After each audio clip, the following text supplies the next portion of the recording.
Hi again, everybody. Living Lars here at historic Rainbow Row in Charleston with my daughter, actually. Which brings me to the point, why doesn't alone mean lonely? Back to that, stay tuned.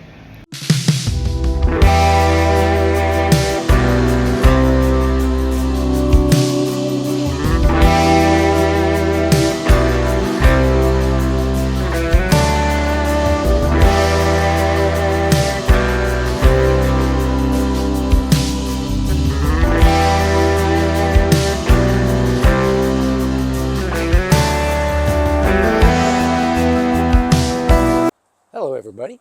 Good to see you again. This is Lars of Living Lars, episode 3 of our longer versions. Hopefully you've checked out some of the shorts.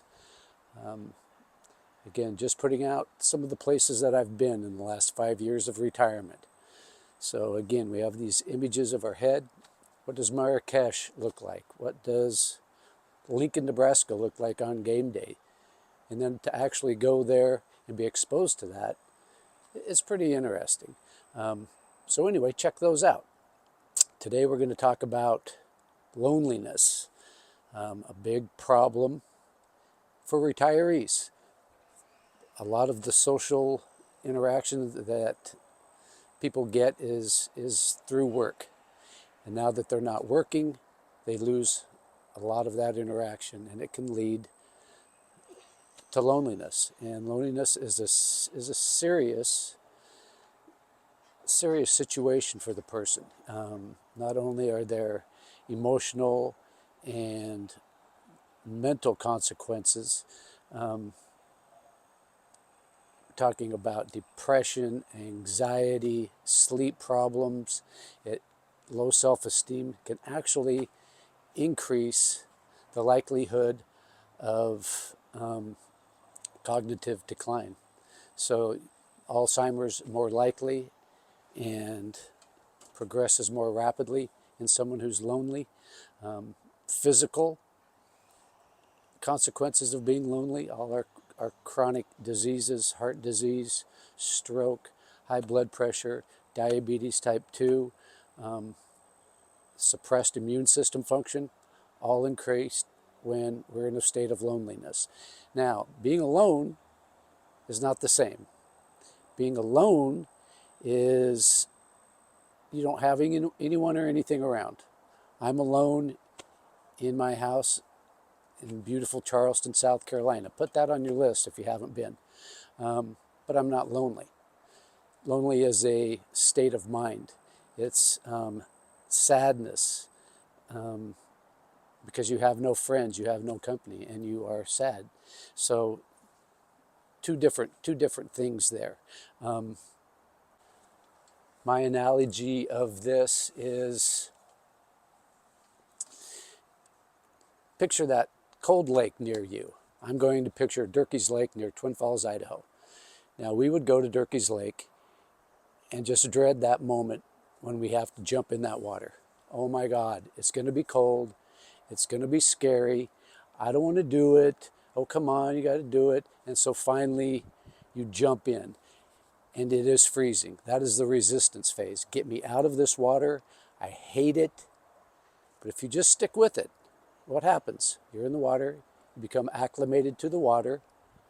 You're talking with friends. You're having to drink, all sitting in this water that you were terrified of 10 minutes ago. And you actually are more comfortable in their acclimation of the water. So no longer is it scary. Now the third phase is interesting. Now you don't want to get out of the water. You don't want to get out of the water because you know it's going to be freezing once you leave the water. So that's kind of how this progression grows. I know from my own experiences, when I come from a situation where I have a lot of friends and family, a ton of social interaction, and I hit the road and I'm going by myself to Charleston, I'm jumping in that cold water, and it's going to be resistance, and it's going to take me time to acclimate myself. Okay, at first it drives me crazy. But where is everybody? What am I going to do? I want to go back. Now I give myself a little bit of time. Now I actually like it. the things I can do by myself, with myself, without worrying about other people's input or whatever. I become acclimated to that. And then again, when I go into a social interaction again, it's going to take time to acclimate to that. So keep in mind that when you are retired, it's going to be an adjustment period. And again, you don't have to retire. If you get fulfillment in all your social interaction is at work, keep working. Nothing wrong with that, especially if you don't have a plan of something that's better than that afterwards. But here's the thing with loneliness. There is something that can be done. What can I do? Well, the first thing I need to know is that it's going to take some effort. It's going to take some effort to get out of this loneliness. And people who are lonely and depressed, they don't want to put forth a lot of effort. So that's just the opposite of what should be happening. Being social is a skill. You've heard of social skills. So a skill, just like anything, it can be improved, it can be learned, it can be taught, it can be enhanced. So you're on YouTube right now, punch in, how can I become more social? And you'll find thousands of videos to give you suggestions on how to do that. There's something called the Go First rule. You ever talk to someone in the grocery line, in the movie theater line, on the bus? That's like, I hate that. I hate when people approach me. So I tend to not do that, even though I know that it will help me socially. You know, if you look at the Lincoln, Nebraska, I'm there with my buddy Clem. Clembo is Go First rule. Oh my God. We were in Oslo for 4 days. I swear to God, he knew everyone in Oslo by the time we left. We're on the train to Bergen. He knew everybody on the train. He's just very gregarious, very social, and always takes that first rule approach. Try it. See how it goes. The rule of rituals, and these are clubs. These are things that happen. My mother, every Friday, the ladies go out to dinner. That's a ritual. That's social. That keeps them from getting into that trap of loneliness. A study came out of 30-year-olds. They put these 30-year-old men who are all at the same level of loneliness, put half of them in a basketball group where they played twice a week. The other half they didn't. After 2 months, these people aren't lonely just because of the two sessions of basketball this week, and these people hadn't changed. So it takes some effort and to realize what's going to help and what isn't going to help. So you have pickleball's huge right now, and I equate that to middle school and high school cross-country teams. Have you ever gone out to one of their practices? They have 45 girls, 45 boys. 2 of them have a chance of winning. The other 88, why are they there? They're there for the social interaction. It's fun. It's something to do. I can get a little bit of exercise. And so it's very powerful. My son just started law school in Puerto Rico. Didn't know a lot of people in Puerto Rico, surprisingly. What did he do just last week? He started a running group. So they go out and run 2-3 times a week, and there's your social interaction. So you can get on Facebook clubs and join clubs. You can get on Facebook groups and do that, or you can just start your own.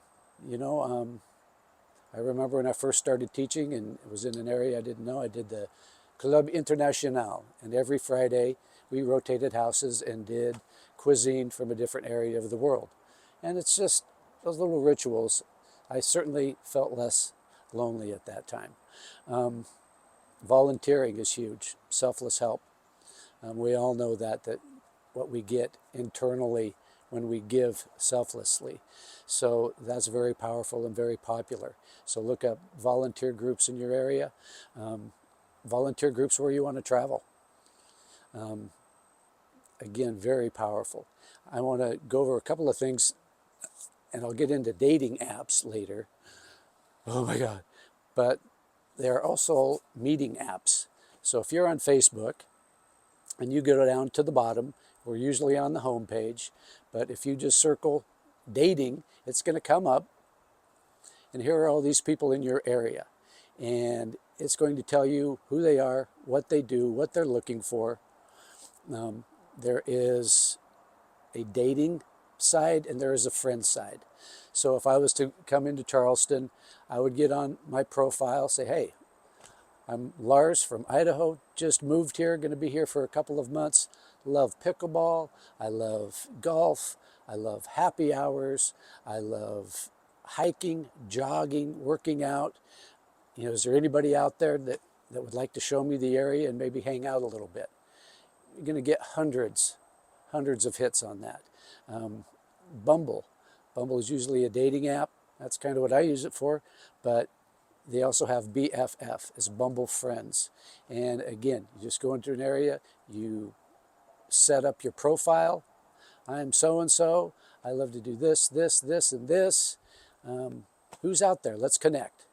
And you'll be surprised at the reaction that you get, because there are so many people in our same and similar situations, and they just want someone to hang out with common interests and likes. So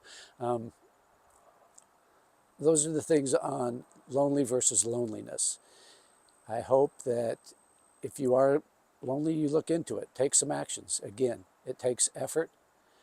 Thanks, guys. I'll do a couple more shorts and then maybe even do one on the dating apps. Pretty interesting. Take care.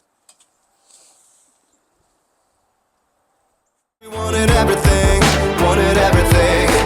Mama said, burn your biographies, rewrite your history, light up your wildest dreams, museum victories, every day we wanted everything, Mama said,